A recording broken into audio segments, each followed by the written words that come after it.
Friends, இப்போ நம்ம என்ன பார்க்க போறோம்னா உப்பு புளி துவையல். நாங்க எங்க செட்டிநாட்டு இதுல வந்து ரோசாப்பூ துவையல்னு இதை சொல்லுவோம். இதுக்கு தேவையான இன்கிரீடியன்ஸ் என்னென்னா, இது ஃபுல்லா சின்ன வெங்காயத்துல தான் பண்ணணும் ஆக்சுவலா. நான் வந்து ஒரு குவாண்டிட்டி இன்னும் கொஞ்சம் அதிகமா வேணுமேன்ட்டு 2 பெரிய வெங்காயமும் எடுத்திருக்கேன். ஒரு 10 பல் சின்ன வெங்காயம், ஒரு 2 மீடியம் சைஸ் பெரிய வெங்காயம், 3 மிளகாய், ஒரு இந்த சைஸ் அளவுக்கு புளி, ஒரு 1/4 டீஸ்பூன் உப்பு. இதுதான். இது எல்லாத்தையும் போட்டு பச்சையா மிக்சியில அரைச்சு எப்படியே தாளிக்கணும். பதத்துக்கு அரைச்சு எடுத்துக்கணும் நைஸா. இதுல ஆக்சுவலா சின்ன வெங்காயம் மட்டும் போட்டு அரைச்சா ரொம்ப நல்லா டேஸ்டா இருக்கும். ஆனா மிக்சியில கொஞ்சம் அரைப்படுறது கஷ்டமா இருக்கும் அரைக்கிறதுக்கு. அதனால 2 பெரிய வெங்காயம் சேர்த்தா குவான்டிட்டியும் கிடைக்கும், உங்களுக்கு வந்து அரைக்கிறதுக்கும் ஈஸியா இருக்கும். அதனால சேர்த்திருக்கேன். இல்ல சின்ன வெங்காயமா ஃபுல்லா சேர்த்தும் பண்ணலாம், அதுவும் ரொம்ப நல்லா இருக்கும். அவங்களுக்கு அந்த மாதிரி பண்ணிக்கலாம். இது தேவையான அளவு உப்பு சேர்த்துக்கணும்.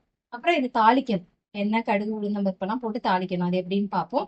இது ரோசாப்பூ துவையல்னு சொல்றதுக்கு காரணம், இது வந்து இப்படி பாருங்க, ரெட்டா இப்படி இருக்கு கலர். அதனாலதான் இதை செட்டிநாட்டுல ரோசாப்பூ துவையல்னு சொல்லுவோம். இதை வந்து வெள்ளை பணியாரத்துக்கு தொட்டு சாப்பிட்றதுக்கு சைட் டிஷ்ஷா யூஸ் பண்ணுவோம். துவையலுக்கு தாளிப்பு போட போறோம். அதுக்கு வந்து கொஞ்சம் நல்லெண்ணெய் தாராளமா விட்டு ஒரு 3 ஸ்பூன் விட்டுருக்கேன். அதுல வந்து கடுகு 1 ஸ்பூன், கருவேப்பிலை, கடுகு, உளுந்து அரை ஸ்பூன், பெருங்காயம் 1/4 டீஸ்பூன்.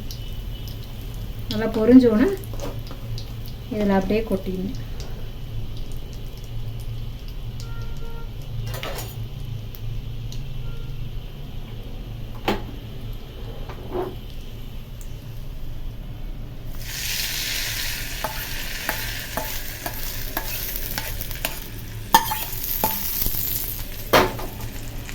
நல்லா கிண்டி விட்டுட்டு